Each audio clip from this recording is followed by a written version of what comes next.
Everyone has a story. Some are whispered in the quiet of night. Others echo across generations. But the best ones? They inspire, they challenge, they move us. Welcome to A Story to Tell, where history meets hope, where faith meets the real world, and where every tale points to something greater than ourselves.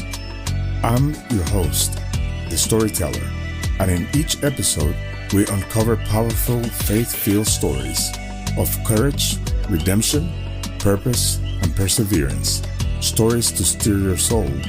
Stories to share with your kids before bed.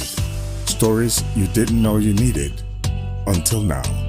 This isn't just another podcast. This is a story to tell. It was November 1864. The Civil War was grinding to its bloody conclusion. Abraham Lincoln, weary and worn, sat in the White House, pen in hand, heart heavy. A letter had reached him from Massachusetts. A grieving mother named Lydia Bixby had supposedly lost 5 sons in the war. The governor had passed her story along.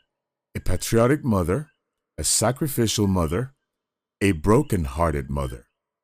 President Lincoln, moved with compassion, dictated a response, just 139 words, but words that echoed through the corridors of time. Words of comfort, humility, and reverence.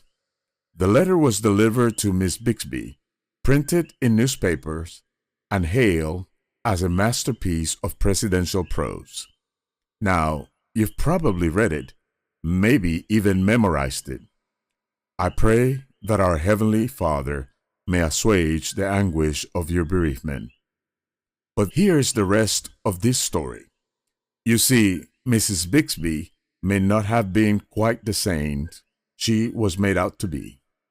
She was reportedly a Southern sympathizer.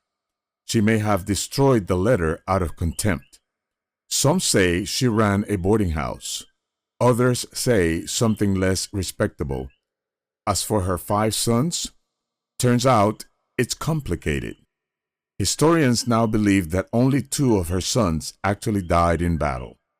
One deserted to the enemy, another may have been honorably discharged, and still another may have survived the war entirely. And the letter itself? It's among the most famous in American history, but there is a chance Lincoln never even wrote it. That's right. Some scholars argue it was penned not by President Lincoln, but by his secretary, John Hay, a literary man, a gifted writer. And while there's no conclusive proof, the style of the Bixby letter seems more like Hay's than Lincoln's. Still, whoever wrote it, it endures. It's been quoted by presidents, carved in stone, and even read in films. When Private Ryan was rescued in Spielberg's movie, it was the Bixby letter that framed the moment. A letter born from sorrow, steeped in mystery, admired for its grace.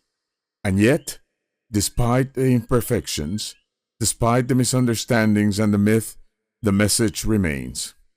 Because the power of the Bixby letter is not in its backstory, but in its words. Words that transcend fact and fiction.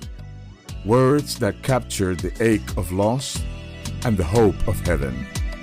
Words that have brought comfort to the grieving, inspiration to the weary, and dignity to the sacrifice of soldiers and families for over a century and a half. In the end, that's the wonder of stories.